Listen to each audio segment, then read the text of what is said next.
राज्य में बढ़ुची ताती हेले एजाए ग्रीष्मकालीन प्रस्तुति में विलंब देखा मिली। कटक सहर में प्रशासन पक्षर विभिन्न स्थान में पानीय जलर पर्याप्त व्यवस्था करा जाई नाही। कटक महानगर निगम अंचल में से भली कौनसी ग्रीष्मकालीन प्रस्तुति ए पर्यंत देखा मिली नाही। या छड़ा विगत 5 वर्ष भितर अनेक बड़ बड़ गछ कटा जाइछि, जहाँ सहरवासींकर चिंता को आहुरी बढ़ाई देछि। सेपटे एने महानगर निगम बैठक में आलोचना करा जाइछि, आवश्यक पदक्षेप ग्रहण करा जिवो बोली कटक मेयर कहिसंती।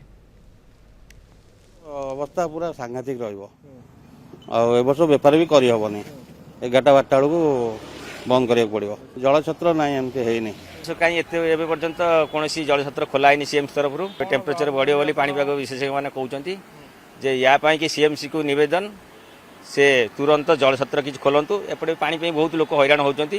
आम भी आसचु एपटे किसी बाट ही मागुंट पानी फाणी बोतल साहाଯ୍य करचु। कटक गोटे ओडिशार मेरुदंड एटी बहुत लोक बहुत काम नहीं आसती, किंतु एपर्यंत सीएमसी तरफ गोटे जलछत्र हो पाइला नहीं।